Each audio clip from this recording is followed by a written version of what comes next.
Hello, it's 5 o'clock. Hooray, I'm on time. Hooray, I'm also in my study. Because my husband's gone away for a couple of days for work, for essential work, of course. Never any non-essential work, of course, as though any of us do that. He's gone away, so I've got back in my study quick while I can, which is very nice. We've had a good day of homeschooling, a little bit better again than at the beginning of the week, so that's good. And it's hot outside, it's really hot. Although my study's on the side of the house that faces east, so at the moment there's no particular light in here. I also look out onto a hedge, so it's not massively sort of inspiring, but you know, it's probably good because otherwise I'd sit there looking out the window all day long when I should be writing. Currently, one of my sons is in his den, and one of them's up listening to Harry Potter in the attic, and the other's been listening to Harry Potter whilst simultaneously reading for me the first part of the new book I'm writing. I thought I'd try it out on him, and it took the older one to actually point out that in fact he couldn't possibly be listening to Stephen Fry reading Harry Potter at the same time that he was paying attention to proofreading or trying out a brand new book. So he has graciously turned off Harry Potter. I am so honoured. So yes, there we are. That's how things are round here. I hope you're all okay. We have got chapter 8 of Saving the Unicorn's Horn today. Chapter 8. So, where have we got to? There's chapter... Still need to find a bookmark. Here we are. Oh yes. Okay. So, Joe and Lucy have just been out in the countryside, but only for part of the day, for the morning. Joe's ended up back in her time. He's met Lucy. She's been a bit funny with him, but she's then explained what's happened with Thorbjorn and the trouble they've been having with Thorbjorn's chickens having been stolen. And Joe has also realised what a very, very different view of the world she has. She's been telling him about how the Vikings see the world. They think it's flat. They think it's round, circular, but that it's flat and that it's held up on the shoulders of 4 dwarfs. And they have these funny ideas about the afterlife, about Asgard, which is the hall. It has the hall called Valhalla, where you go. You might remember that from How to Train Your Dragon, if you've watched that. When Stoic the Vast he's killed and he's going to go off to Valhalla, where he's going to be eating pork and drinking mead, which is made with honey. It's like a kind of honey wine. Actually, I think it's probably quite revolting, although I guess it depends what you're comparing it to. So compared to the beer, it might be quite nice. But I suspect, having had some mead that my husband made a few years ago, actually no, it's his colleague. My husband bought the honey, his colleague made the mead. It was revolting. Anyway, so Joe's going back with Lucy back to her house, and her father is now at home. And Joe hasn't met him yet, so he's a little bit nervous about it. The man sitting at the lathe in the workshop had shoulder-length blonde hair and a neatly trimmed beard. Behind him, kneeling on the ground, sawing a piece of wood into strips, was a youth of 16 or 17 with similarly long hair. "Hello," Lucy called as they approached. Both men looked up. "You caught it out there in the rain." Her father grinned. "I thought you might have come back sooner." Lucy stood in the open front of the workshop. "Father, Matthias, this is Joe." She beckoned to Joe to come forward. "He stayed with us overnight while you were both away." Lucy's father nodded in greeting. "I'm Lockie." Joe gave a little bow. Matthias was looking curiously at him. Joe realised he'd been narrowing his eyes, trying to imagine the 2 men with short black hair. They probably were the same people they'd been in Roman times, Lucy's father Lucullus and her eldest brother Marius, though with so much blonde hair it was more difficult to be certain than it had been with the girls. He blinked and nodded in greeting. "Aren't you the one that disappeared into the night without a word?" Matthias said. Before Joe could reply, Lucy answered for him. "That's right. It turns out Thorbjorn frightened him off." "Thorbjorn?" Lockie cocked his head to one side. That boy's up to some tricks these days. It'll be a good thing when he's old enough to go off raiding. What happened? Jo glanced at Lucy. Tell them, she said. Thorbjorn was out in the yard when I went out with the moss, Jo said. He was about to steal your chickens. I tried to stop him, but he pulled out his knife and said I should disappear. So I did. He suppressed a smile at his own little joke. Perhaps I was stupid to be scared, he went on, but I really thought he might kill me. He wouldn't have done that. Lockie shook his head. But he's a good few years older than you, and a lot bigger. I'm not surprised you were frightened. Still, you obviously did stop him, because we still have the chickens. So we're in your debt for that. He scratched his beard thoughtfully. Interesting, he said, more to himself than to anyone else. And then, Matthias are just finishing up here. By the time you've swept out the house and put that heather down, we'll be in. Jo followed Lucy into the living area of the house. After being outside, it felt nice and warm, though it was very dark, just as before. This time, however, as well as the fire, there were 2 lamps made with pieces of burning reed, each one casting a small pool of light around it. Beside one stood Sorka, helping Anya with her weaving at the loom. Lucy's mother sat beside the other lamp, mending something. She looked up as they entered. "Hello, Louishak. Who's that with you?" She squinted in the half-light. "It's not the boy Jo, is it?" "Yes, he's back." Lucy squeezed Jo's arm. "Tell her what happened, Jo. Tell her why you left." So Jo explained, just as he had done to Lucy's father. Aileen listened and tutted. "Thorbjorn's getting out of control," she said. "Well, Jo, you're welcome to stay with us again, though we're a bit more cosy here now that my husband and son are home." "Thank you," he smiled. It was good to be among people who accepted him so easily. "Lockie said we should sweep the floor. Shall we do it now?" "What, and spread all that damp heather over it?" Aileen laughed. "It'll stay wet till it rots. He's a good cooper and a great warrior, but he doesn't know much about housekeeping." She pointed to a basket hanging on the wall near the fire. "Put the heather in there so it can dry out. We'll leave the rushes down until later." "Is Pedder not back yet?" asked Lucy. "No, but he should be soon. Take off your wet cloaks and hang them up, then sort out your baskets. If there's time after that before the others come in, you can start combing that wool." Jo shadowed Lucy, hanging his cloak beside hers and putting all of their heather in the basket. He was hoping that Pedder and the others would come in and save him from having to work out what to do with the wool. But there was still no sign of them by the time he and Lucy had stacked their firewood along the wall of the house. Lucy dragged the wool basket into the light of the fire and fetched a second empty one. "We're going to pick it over to begin with," she muttered. "We'll put it in this basket as we do it, and then I'll start combing." Jo nodded, grateful that she'd guessed he wouldn't know what to do. He copied her, taking a bundle of fleece and picking out all the bits of mud, grass and dried sheep poo. "You squash anything that's alive," Lucy whispered, pouncing on some kind of insect about to spring off the wool. She crushed it with her thumbnail, flicked it into the fire and carried on. The rest of what she picked out she threw down on the floor beside her. Presently there was the sound of voices at the door. Aileen put her mending aside and stood up. Just like last time, she began to fill wooden bowls with stew from the pot hanging over the fire. On the table was a plate of dark brown flatbreads. Sorka left the loom and set out cups and spoons and the same tall flagon of barley beer. Jo tried to prepare himself mentally for another meal ordeal. Lucy's father entered the room first, followed by Matthias and Pedder.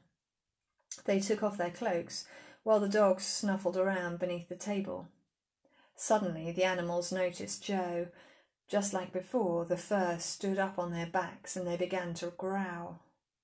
"What's the matter with you, you stupid beasts?" Matthias nudged one of them with his foot. It didn't move a muscle. Joe flinched, waiting for the dogs to leap at him. "It's Joe," Lucy said. "For some reason, they're scared of him."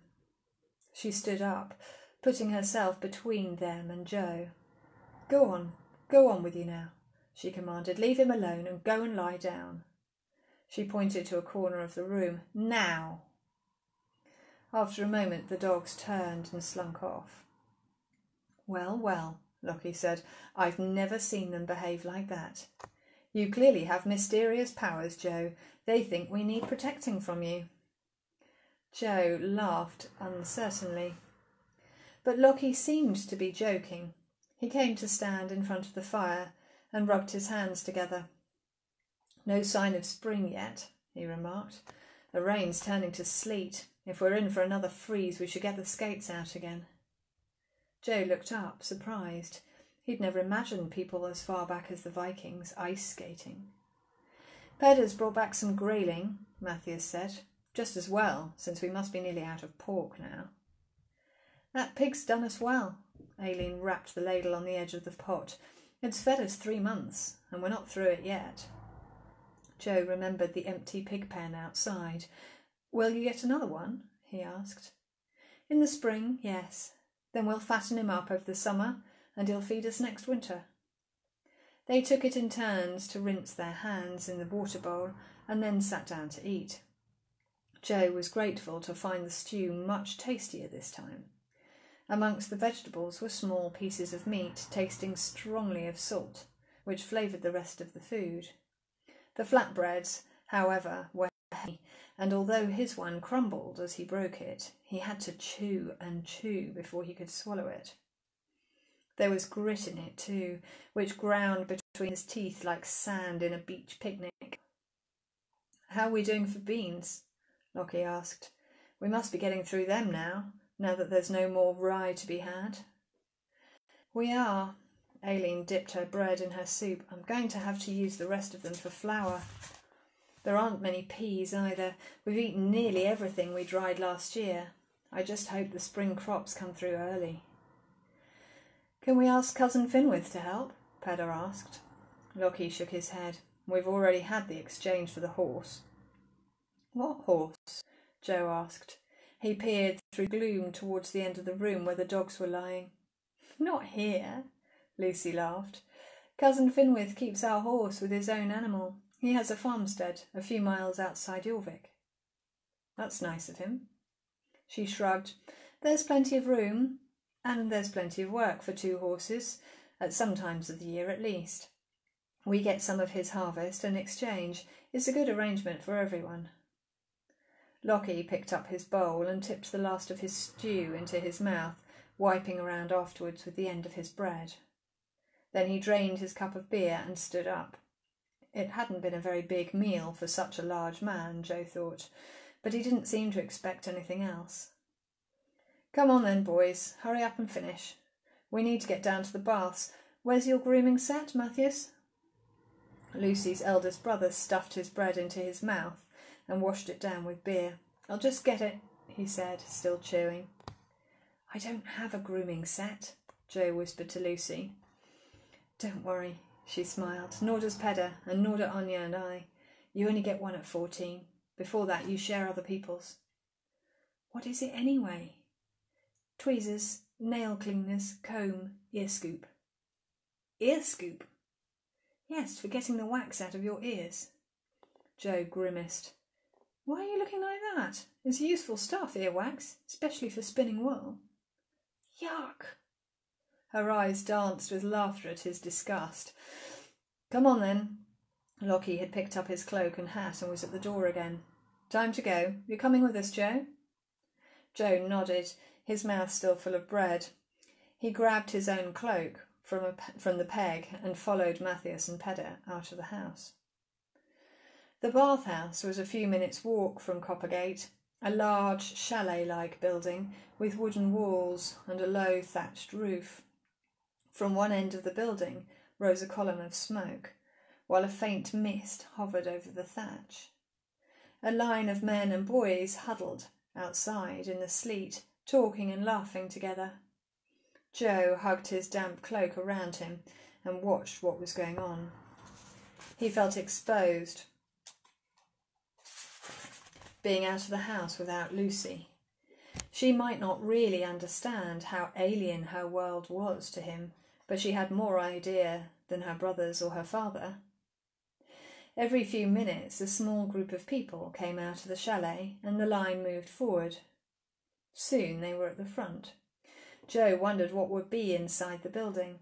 It wasn't large enough to have a pool of any size. When the next group of people came out, he followed Lockie and the others in. It was warm inside, and they were standing in a small changing area with smoking reed lamps on the walls.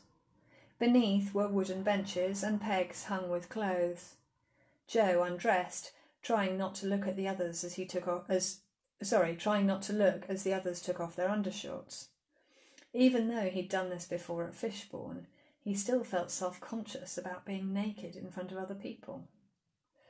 Lockie opened a door to an inner chamber and hustled them all in, closing the door quickly behind them. The room was twice the width of the changing area, and similarly dark, but as hot as if they had stepped into a desert. Joe sat down beside Pedder on a bench, grateful that the heat was dry rather than steamy. There were 20 men and boys in the room in total, most of them sitting motionless on the benches down either side. Down at the far end was a fire, and above it the hole in the roof where Joe had seen the smoke escaping.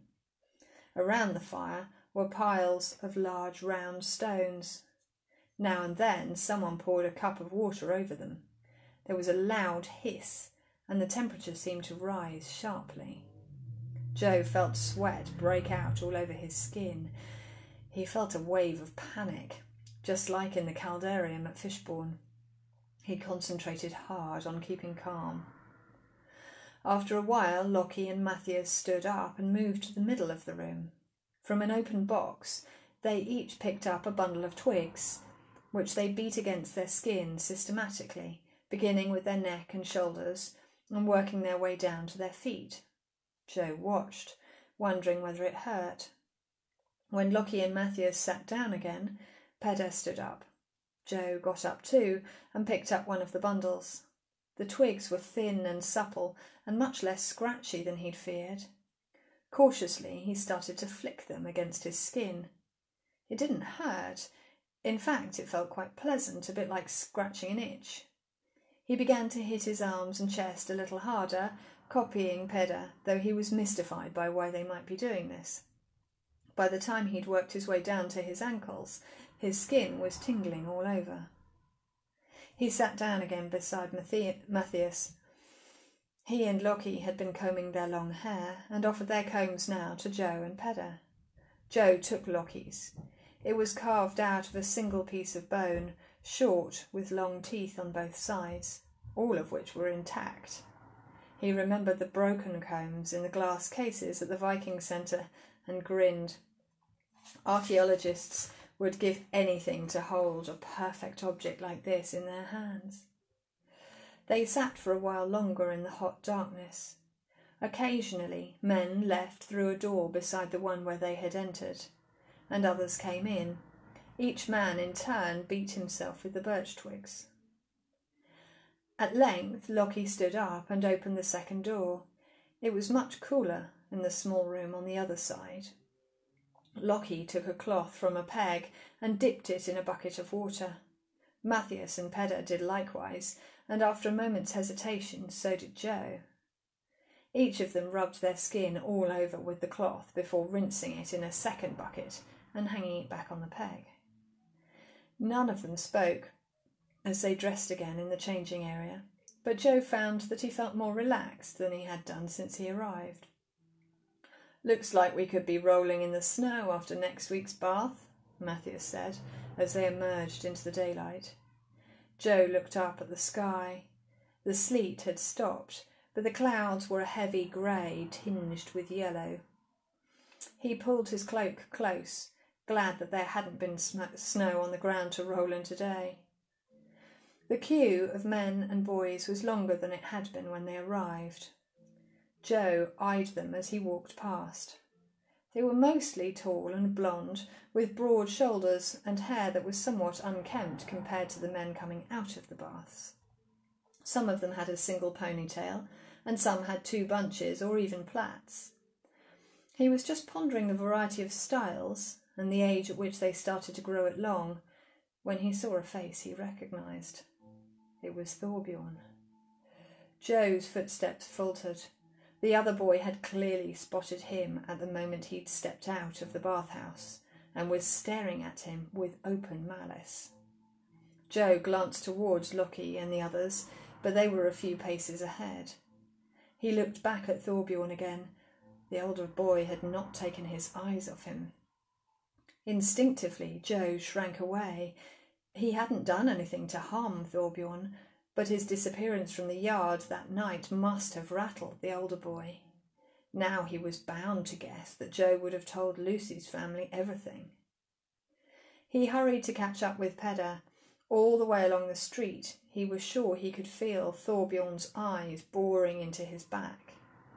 Panic made his chest tight.